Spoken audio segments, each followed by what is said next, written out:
But calcium need vitamins bago na ito ma-absorb. So sometimes, the older the animals, medyo nahihirapan na siya to and maybe you need some supplement para tayo din. Tumatanda na kailangan ng supplement because we are not absorbing some vitamins. Maybe lacking of kasi hindi na ganun kalakas yung katawan.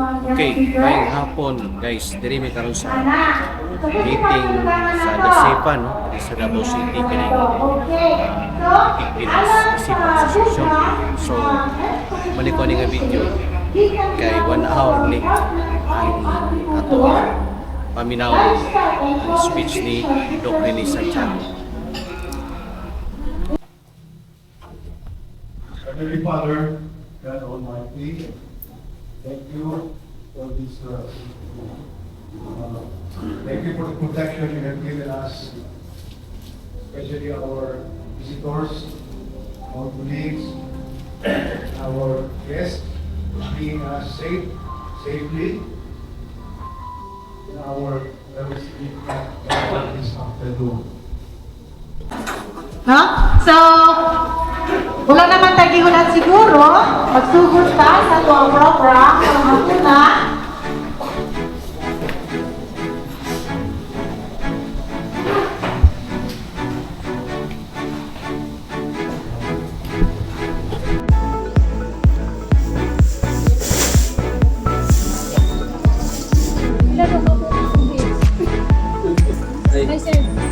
Kaway-kaway. Ma'am, among kauban nga vlogger. Ang viewan si Ma'am. Vlogger niyo, si hi. Hi. May utko. Boss. Ma'am Jo. Ma'am Jo. Nag-ilom-ilom naman ka diha. Halili din. Okay.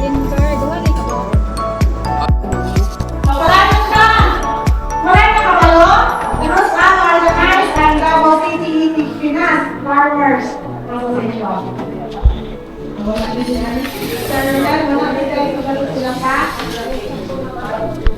Isa na ang last March. Last March. Kung sa ikan, i-concern naman ang pinakaroon na General Assembly. So wala yung nakabalo. Alam mo, si Darnay, lagi namin makadawag ba? Ano sa nga Sir Ernest? Ano sa nga po yun? Doktor na po, no?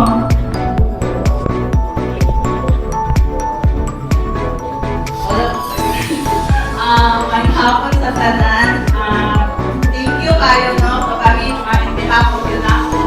Papasalamat po ni Tita Admin, tagaan University to participate sa inyong General Assembly. So for me personally, first time naman ako maka-attend sa General Assembly. Pero happy kayo paminawon na for 3 consecutive years nagpadayon yung association. And hindi lang sa nagpadayon, nag-upload, nag-drive to yung association. So ako sa akin so ako ang cover na area is from South Mindanao, from Davao, Full Davao, and then Padagong po Cotabato. So, dili lang po ko nakikita o association rin ka solid. No? Hindi ka solid in terms sa leadership, sa support, and then coordination po sa government kaapuna. So, kami sa UNACO, privilege po sa mga meeting partnership with Dasipa. So, gamay lang sa mga parts sa UNACO. Of course, in relation to presentation ni Dr. Regalania sa government units, we also promote good management in terms of biosecurity implementation. So kami sa UNACO, nagpadayon po din na maka-promote or maka-produce po itong mga products na makatabang din siya sa farmers. So isa na din in terms of support for biosecurity is ang pag-produce of disinfectant. So daghan man sa Pilipinas, naamang ito yung mga challenges sa poultry industry. So So, aside sa mga bacterial, mga environmental stressors sa ato ang nananap, namin kung kita ginakadupan ng mga viral diseases. Sige, sir. Sa mga talaga. May mag-usap ka na, no? Wala ni Ari ko pero kaya nagiging na ang may pasok na wala pag ako sa dito. So may problema na. Oo, sir. Sa document?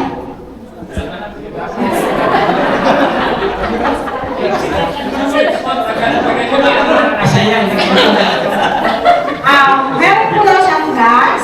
5 months na po daw, hindi pa po daw nangingito.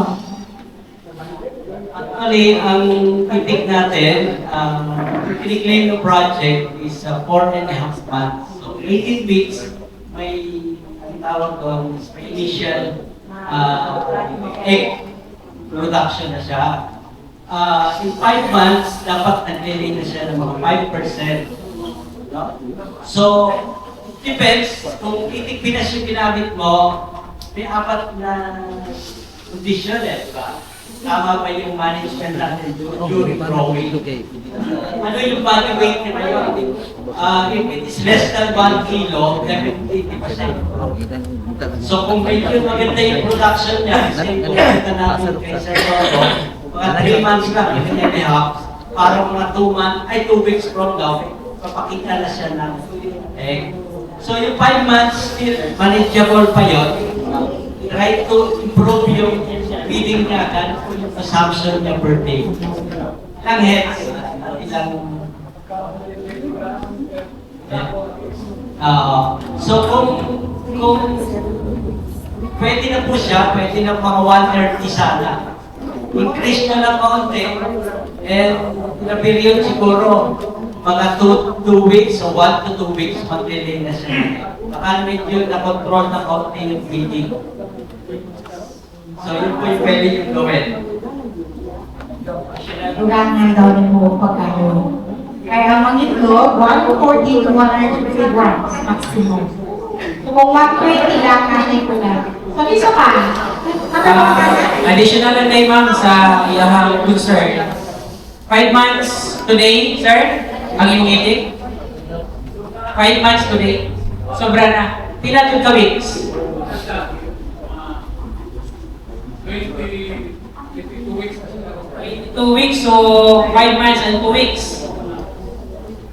So, i-mention kanina ni Doc Ene, lugang na ako, ang age of sexual puberty sa dogs, itik pinas is 18 weeks, 4.5 months. So, as per among observation sa among study, given na maayo ang body condition sa imong itik, itong inyo na Doc Ene nga, kailangan mag-imbang siya o 1.1 to 1.2. Mauna siya ang ideal body weight sa atong itik pinas. Karon, kung ang majority sa imong itik is less than 1 kilo, mag-expect yung ka nga, dili pa dyan na siya mag-itlog. Na naman, dili pa ready ang iyang reproductive organ. Imuhan ang tanaw ng iyang pubic bone, kung imo kapaon na ang iyang pilubot bitaw. Pag napa na sa 2, kana magong lubot sa itik, na siya pubic bone na tawag. Imo na siya kapaon, nag-ana na siya. Pag gamay pa dahil na siya, meaning, hindi makagawa sa itlog. They are not yet ready na produce. Pero pag paabot na siya 3 to 4, na pwede na dyan siyang itlog. So, appeal dyan na is, kailangan dagko ang imong itik, 1.1 to 1.2. So, siguro, alam na kita, kulang sa pagkaon. So, sir, yan timbang sa 1.6 to 1.7. Sobra ka na po, sir. Sobra ka na po. Diba, ang buwan sa animal nutrition is, kung gano'n pa yung tayo, So, pag na sir, di mapakita ko ang itik sir kung kuha ko kaon. Sakto. Kasi kung instruction dito sa kiligay, 1.2 kilograms. pero niabot siya sir, 1.6 to 1.7 kilos. Kasi lalaki to, sir. Kasi lalaki to. Kailangan kong lalaki device sir. So, sir, kay Doc Rene, ang atong patubagon, kung ako overweight. Kung ang majority sa imong docs, nag-imbag o 1.5 above, given nga 5 months pa sila, kung saan ako overweight. I don't know with other pets kung sa ilang. Actually, sinubukan namin full feeding siya, walang usawa. Ang isang itik kakain ng 12 kilos in 5 months old. Hindi siya mag-overfeed kasi ano siya eh, laying. So 1.6 pa na nanakaw yung itlog. Hindi naman, pero ilang heads po ito, ilang heads? 120. Kung nabagsa sa pati sila, 550. Pero kinisbit na ko sa buwan. Wala talaga yung itlog. Nagkakalihan sa ikot at nalipay ko kinaipat na po. Sa naman, kinaipat, sugod na siguro. Hintayin lang nyo, in 1 or 2 weeks, will increase na yung production. Ngayon, medyo mainit. Pag yung ipagkakot ko pansin, sa lima lang, pagkakot ko ito, kuha mo yun. Ibisan sa ito na kumikris. Yung edad na yan is something like nandun siya sa period ng production. Huwag ka mag-isip, it will give you that good, nandun yung body weight niya. Kaya siya mabigat ngayon. At saka ang pagtimbang po, ang pagtimbang ng eating before feeding sa umaga. Huwag kayo magtitimbang na may pagkain na. No? Kasi may doon sa weight. Bago kayo magbigay ng pagkain, sample weighing kayo, kaya siya 1.5 ngayon, puno na siya ng itlog sa katawan. So, time lang. It's 22 weeks, something like. Actually, doon sa claim namin is 22 weeks. Nababanggit namin, some farmers are 16 weeks, may naglilay na ng egg. So, maybe iba yung management nila. So, yung claim namin is 22 weeks, doon pa lang namin nakikita yung 5%. Maybe 1 to 2 weeks, if you like. So, manage siya maayos, may tubig. Kaya siya mabigat ngayon, 1.6, because puno na ng egg yun. Hintayin na namin nyo yung labas. Opo. At saka yung egg, hindi naman siya ngayon binuo, bukas egg na siya. So, it will start from a yun, sa ovary, and then the development siya, 1 egg need 26 hours bago ma-develop. So, para siya sa ova, up to lumalabas siya, it's more than 1 day. So, development na po yun.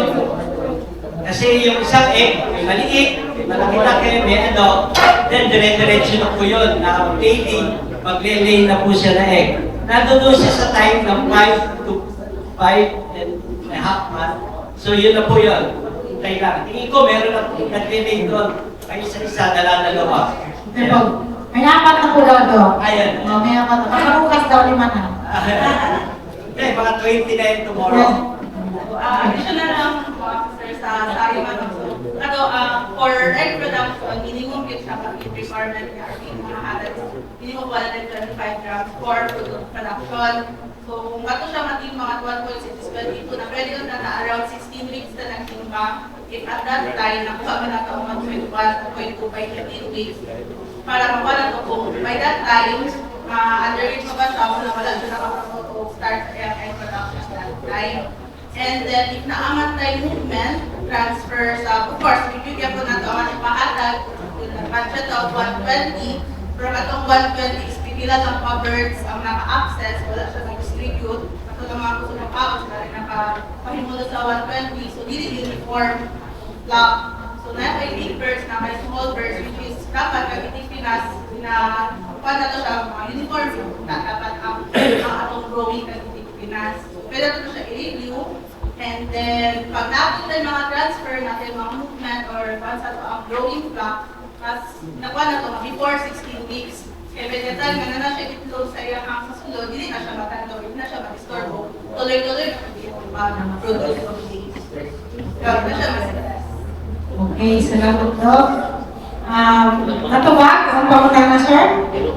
Okay, natubag. Sa upan, napoy pangutana ng kanan. Natubag, yung mga pangutana? Basin napoy ang pangutana. Ay, mag-give. contrary, once, first ways, considering nutrition-wise, sunod yung guidelines. Tapos, 3.5 months old, started to take this. What could be the factors contributes to that scenario, and what could be the possible effects to halting and decline or increase the decline of production as to timeline?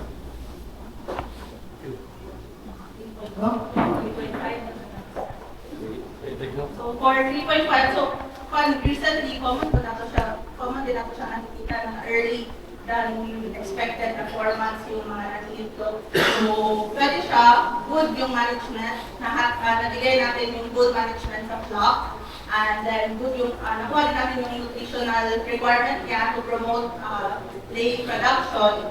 So, in terms of sustainability, okay naman siya, yung nagsusustain yung production as long as hindi siya kasi stress during sa peak niya na production. Tapos during molting, hindi lang din siya expected niya na age, hindi din siya nasa-stress or hindi siya delirious-free. So continuous, hindi din ganun ka yung line production niya. Even if early siya na start ng day. Okay, sir? Additional. Well, sir, ako being farmer from Bukche, Albert Orinoco, na siya ay 1,000 head. Sa rest ay Sabi Rodriguez. Mga 1 month karong 29, sa 29, Sunday. Pero nag-start ko lumitlog ang iyang eating last week. So, mga less than 4 months, start na. So, 3.5. So, actually, nayon ng articles sa mga studies nga, bisan pag hindi siya mabot 4.5 months, the age of sexual puberty, meaning young sexual maturity, for as long as ma-attain na ang iyang body weight na 1.1, 1.2, meaning ready na siya mag-itlog. Pero na yung mga fats, dapat extra careful ta sa prolapse. Kay once na ready siya mag-itlog, wala siya ginahat, no? Pero for as long as guwapo ang iyang body weight, walang problema. Pero, na-apply mo na literatures na saying that kasi magka-problema puhol sa prolapse, anong pariyahan? Lubot niya. Kasi mga bukag ng bunto. So, dapat extra careful tayo. Okay? Okay na? Last one. Apa? Okay na, okay na. Ipatubag ni Doc Andres. Ang available na age para pagkakos anak na year from day old to growing ang gamit lang is manok o digrata. Magkano pa siya? Although, wala ka siguro na tayo,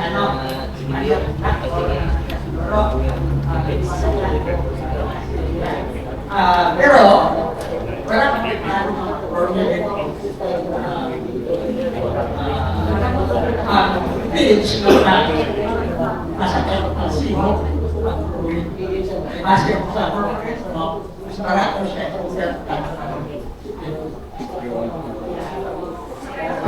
Ay, sorry. So actually sir, mo na kita siya ang next na project yung priority mo sa rin mo. At dito po face feeding lines ni DAP. So nauna na gipagawa si DAP Mayor, pero the works na kita ang among tawag sa full growing nga is cocktail.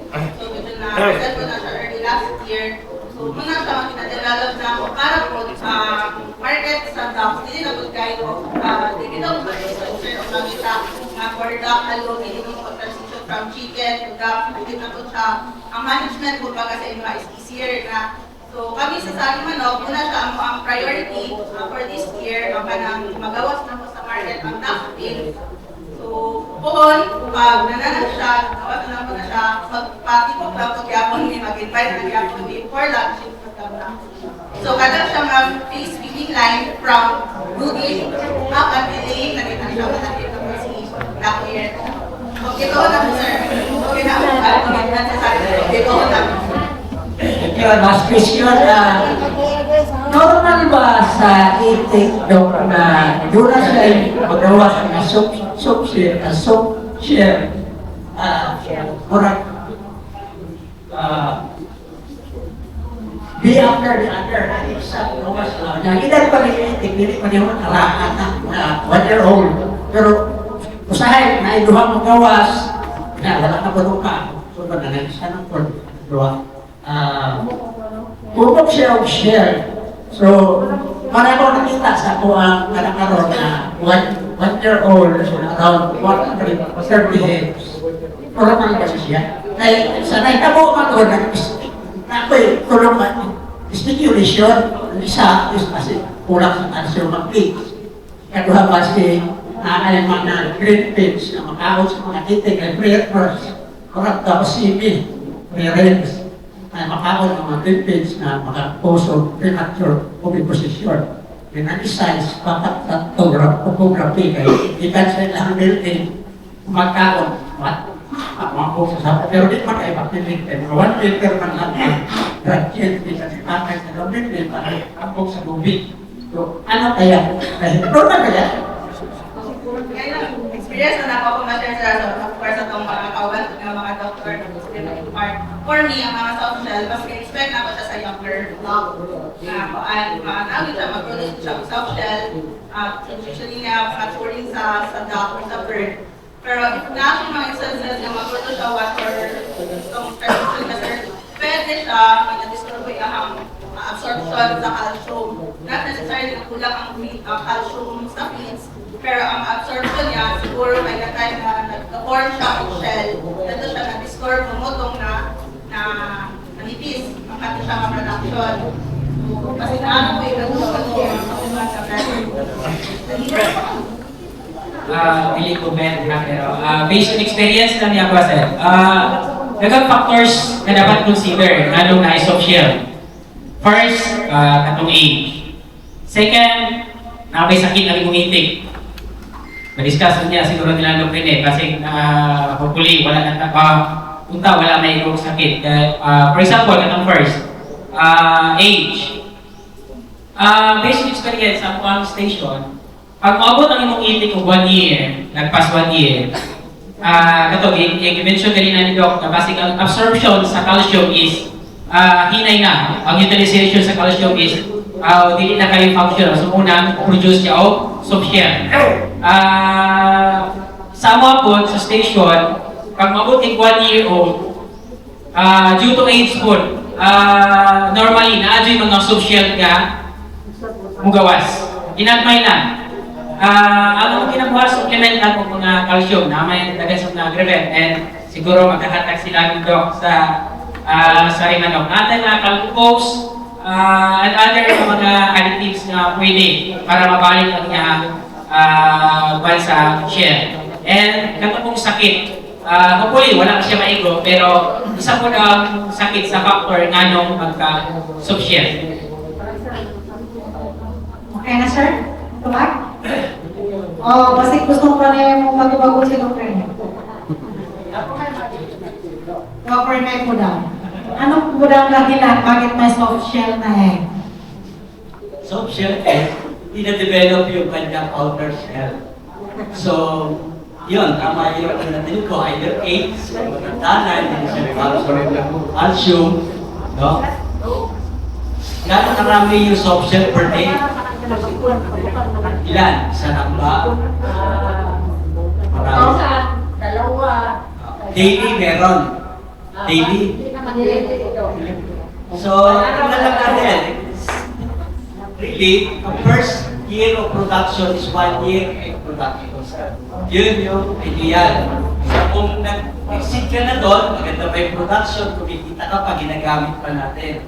So either mag-supplement ka ng vitamins to absorb some minerals, hindi na calcium, para ma-develop talaga the whole egg with complete requirements ng katawan. May calcium na talaga, nakita nyo, 3 point something. Ang requirements ng layer is 3% lang. But sa Rimalog, maybe 3.3 or 3.7 calcium. Sobra na po yun. pwedeng nasa beach yan, but calcium need vitamins bago na ito ma-absorb. So sometimes, the older the animals, medyo nahihirapan na siya to and maybe you need some supplement para tayo din. Tumatanda na kailangan ng supplement because we are not absorbing some minerals. Maybe lacking of, kasi hindi na ganun kalakas yung katawan natin to absorb some nutrients, including minerals. So, try natin. Just 1 or 2, makakaya pa ng negosyo, hindi nyo lang. And then, pag talagang madami na siguro, mga percent na yung nakuha natin, it's really time for calling na po. At ang nasipa naman are looking for the utilization. Napakaganda po noon. Sa Luzon, kaya may palikbayan. Diba? Pilipino, pagka may palikbayan siya, huwag lang galing po ng Middle East ngayon, tuwan-tuwa siya kasi may maraming dollar. Pero pag nadali ka ng balikbayan sa itik, talo ka doon. Because they are, tapos na sila doon sa first cycle, ang makukuha mo sa second cycle, 20% less potential na to be egg. And possible mga misshaped form na egg na.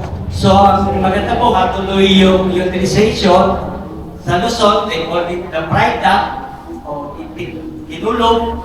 Dito, we are trying to na maging sausage siya, maging patties, and maybe a feeding or additional food production and utilization. 100 peso per canton. So, kung nabili mo siya o nag-invest ka ng 500 pesos sa production ng RTL, may salvage value ka pa ng 100 peso. It is good for the raiser for additional buying of another ducklings, di ba? Yes. Oh, di ba? We start again.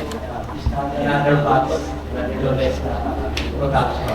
So, sana magamit natin yung mga calves na to after 1.5 years, 2 years na. Talaga makakal na natin and hindi siya masayang. Magamit siya sa another source ng food natin. Okay. So, daghang salamat sa mga respondents. No? Kung natuwag na tanan, since we are running out of time, gutom na lang dito itong open forum, pinapatayo mga lahit pa na program, no? So, Doc, Copranel, thank you. God bless. Share and share and susunod natin is meron po i-announce si Dr. para sa The Chef ako. Good afternoon, pag-usap o gano'n may pangutana. So, i-share na lang na po ang nakaline up na project na directed sa association na The SIPA. May tungkol kay namagod may ongoing naman na project na i-implement pa. Actually, naka-target na specific project for the SIPA for next year, which is one of Livestock Economic Enterprise Development or the LEAD program. So actually, the livestock program is focusing on our mandate, which is on the production side. We are focusing on the production. So natin naka-align na project for the SIPA na Intake Pinas na module. So mag-establish or magkakatbi o farm, farm na siya. So it's up to the group on how to strategize within its member. Kay ang PD, ang kayahang project is directed man sa farmer group or the association or cooperative. So namin ihatag nga isa ka module, sir, na Itik Pinas nga farm. So it comprises about 600 heads of Itik Pinas. And kauban ani iyang structure or iyang facility, ang iyang building. So I think that's around more or less around 2-point-something million pati siya or more or less 3 million na siya project mo. Kami ang mag-procure sa DA and amo na lang siya. Dili na ni siya ano i-announce na po kay para maka-prepare na ang group as early as now. O dili may tabo tong na-experience na to last year, which is dili man siya gikan sa Department of Agriculture RFO 11 ng funding, pero na-include man gud sa process flow nila, promote kini mga certain documentaries. Una, as early as now, gin-announce na nako nga namin i-allocate sa inyo ang project for your association next year. No? So, kung sa mga requirement ani, isa sa bottleneck yun pag mag-implement ka o production ng farm, kung sa may pwede ninyo mahunahunaan nga main requirement yun ani. Yes, basically ang atuang area no, atuang luna. Kay naadire pa ba na ang LGU pag mag-implement magpunta o production farm within Davao City. Sa tanan FYI, medyo stricto na gid ang Davao City no sa regulations pinato diri sa syudad. So as early as now, may bala ninyo, identify na mo asa ang inyong target area, kinsa, may syempre, group ang good mo, I don't know kung sa'yo maging mechanics ninyo, mag-select mo specific members ninyo na pwede dito, visible ang iyong area, o as early as now, pwede na po na ito ipa-validate, no? Or within this year, schedule na ito validate, mag-itan sa ito mga LGU representative, with the help of our City Veterinary Office, makita kung kato ba ang area na inyong gina-propose is haong, no? Sa Davao City nga plano. No, kay dili man gud basta-basta na karon makatukod mga production farm sa Davao City kay naka-stipulate ang specific niyang plano diyan ng areas. Ang zoning niya, kumbaga, specific zoning niya. So, at least, heads up ang inyong group with the leadership sa inyong officers, and I hope you can prepare for at least a year para by next year, smooth sailing na ito. Sir, ito ang implementation, no? Kay madugo, mabot siya pagka ng dili siya unlike any or dili any coordinated sa ito mga respective ng mga offices na ito mga project. So, kanala, hopefully, katong another na mga concerns ninyo, katong credit plan pa or what, by the way, naman ko'y transition period karon no ang atwang animal industry na separate office po, very known siya sa atwang mga kawanan no, especially sila pwede. Nanay separate office ang mag-handle sa animal concerns ato, dili na siya ma-under sa DA. Puhol pa, wala pa siya ma-ano. So probably katong mga concerns ninyo na mga dressing plant, uban pa, pwede na to, dito na nato siya i-anchor. Pag once na ma-establish na ang specific office. So, mura na siya the-same po sa BFAR na nag-focus sa mga fisheries nga. Kana lang, ako ipabot nga mayong balita po, and hopefully ma-encourage po magpadayon sa inyong endeavor at dapat po. Salamat po, Mark. So, di ba? Wala pa nga nito naman sa second project na anak mo. So, daghang kay salamat sa mga grasya. Sili grasya, ikan sa itong Ginoo, kay nadunggan na jud sa mga agencies na concerned sa maong mga plano. So, sa pagpadayon, okay, mag-closing sa ta, and then, ready naman ang ato ang early dinner. Hatanaw kay Perez. Once again, good afternoon Yapon. So, I'm closing this program by way of thanking everybody na naatiri karon. I'm proud na because of operativeness ng mga officers at the CIFA, with also the cooperation of UNACO sa Manok. Daghang salamat na nakakonect yun sa government agencies na dugay na tayo sila nakapon na sa tamuhin sila, or we are very thankful na sila mag-direct. City Vet, Bureau of Animal Industry, Department of Agriculture.